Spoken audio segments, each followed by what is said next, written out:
Hello, boys and girls. This is Miss France, the school counselor over at Smith. So, your tip and trick for today or for this week is we are going to be talking about the realm of control. So, what a realm of control is kind of an area that you can think about where the things inside that area you can control, and then things outside of it you can't control. So, we're going to talk about how that can help with stress and anxiety and worry. So let's first talk about what the realm of control is. So the realm of control is kind of like a circle. So it's like a big circle where you can put things inside of it that you can control and keep things outside of it that you can't control. So everything that you can control goes inside. That means that you can hold on to it and keep it in your circle.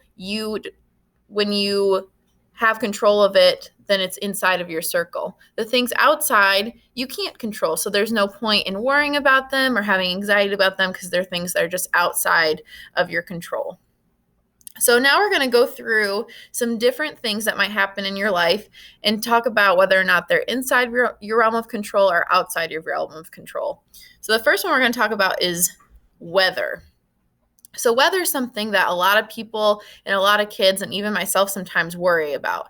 It's things like big storms or even like tornadoes or earthquakes, things like that kind of scare us and are big and loud and we worry about them.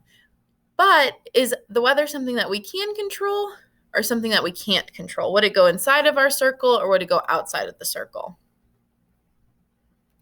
It would go outside the circle. The weather is not something we can control. I wish we can control it so that we can make it be 75 and sunny every single day, but we can't control it. So that's something that we just kind of have to keep outside of our circle and remind ourselves that there's not really any point in worrying about it because we can't control it anyway. The next one is my ideas. So, are you able to control the ideas that you have? Are you able to control the thoughts that you have? Would that go inside your circle or outside your circle?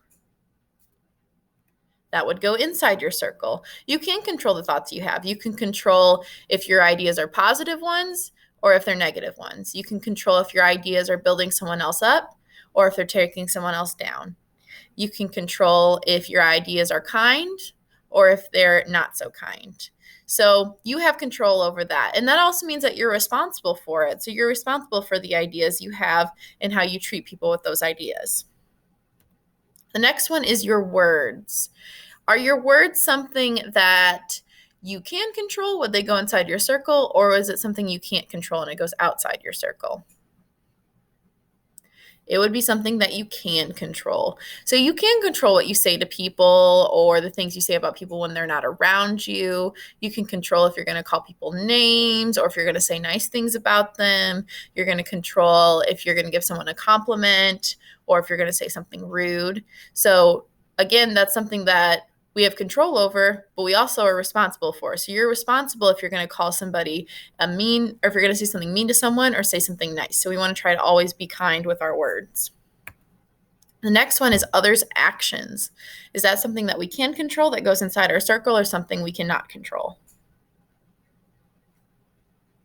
It is something we cannot control. So a lot of times we feel responsible if someone treats us poorly, but really we can't control what they do, right? So just remember when someone's doing something that's hurtful to you, that's something that they're responsible for. Those are their actions. It's not something that you're responsible for. So even though it does hurt your feelings and makes you feel sad, that's something that they have to fix and they have to apologize to you. It's not something that you should blame yourself for because it's outside of your realm of control. Next, we have others' thoughts. Can we control what people think or what they think about or what they think about us? Would that go inside our circle or outside? It goes outside our circle. It goes outside our circle because even though we can treat people nicely and that might change kind of what they think of us, we don't really control it. They are the ones that ultimately control how they think about us. And you can do nice things for people and you can be kind to people and they probably will think better things about you. But if you're a kind person and a good friend and people still are thinking mean things about you, just don't worry about it because that's on them. That's their responsibility. It's their thoughts and you don't have to worry about it. And then our last one, your attitude. is your attitude something that you can control? Does it go inside your circle, or is it something that you cannot control? It goes outside your circle. It is something that you can control. So you can control your attitude at any situation. So far, since you guys have been back, you've had great attitudes about learning, which is awesome, and you've been able to control that. And you can also control it by using your engines. So sometimes our engines might be on red or blue, and that might affect our attitude, but then we have to use our coping skills and breathing strategies and different things that we've learned to get us back to green, and then we can change our attitude. All right, boys and girls. So I encourage you at home, make your own little realm of control. Grab a piece of paper, just draw a circle, and then put some things on the outside that you can't control, some things on the inside that you can control, and it will help you deal with all of your worry and stress. Have a great week, boys and girls.